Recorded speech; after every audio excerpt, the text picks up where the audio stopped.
الذي خلق الموت والحياة ليبلوكم أيكم أحسن عملا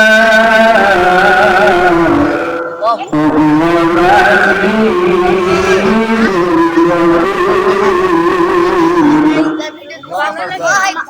الذي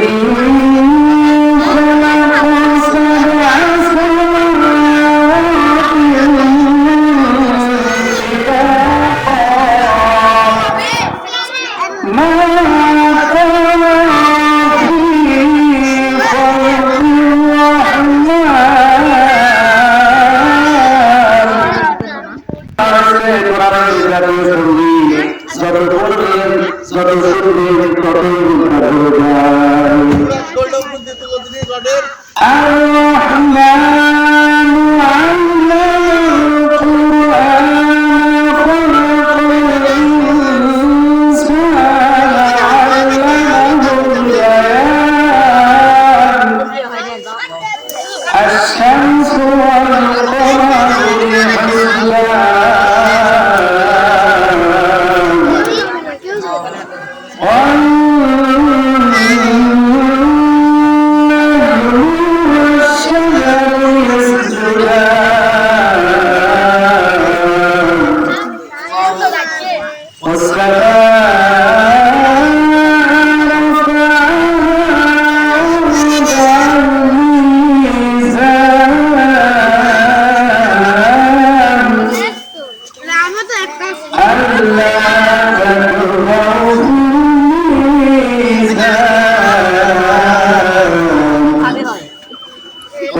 জান্নাতের দরজার সামনে দান করিয়ে দিলেন।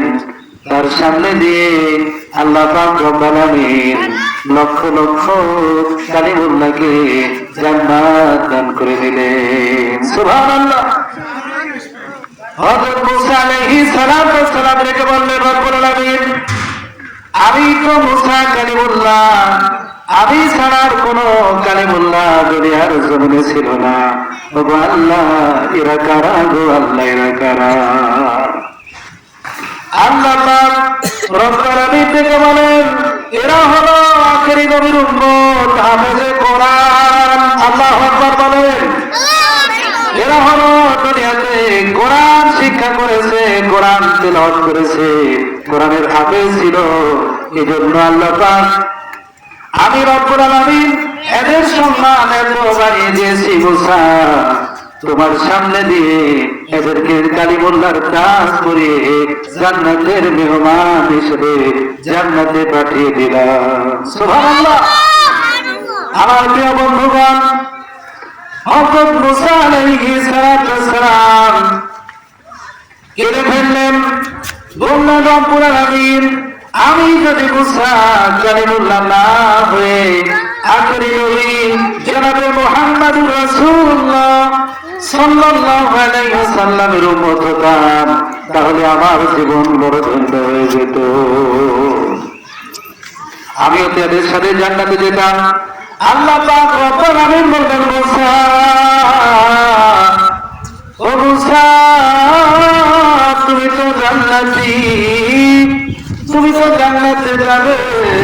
তুমি মাঝে মাঝে লক্ষ লক্ষ কালিমুল্লাহ এই দুনিয়ার জমিনে আছে, এটা দেখানোর জন্য এই ব্যবস্থা করেছি। মুসা, তুমি এদের পিছনে পিছনে সকল কালিমুল্লাহর জান্নাতের সরদার হয়ে সবার পিছনে পিছনে তুমি জান্নাতে চলে যাও। জোরে বলুন সুবহানাল্লাহ। সবার পিছনে গেলেন, কিন্তু তিনি সবার শ্রদ্ধা, ঠিক কিনা বলেন?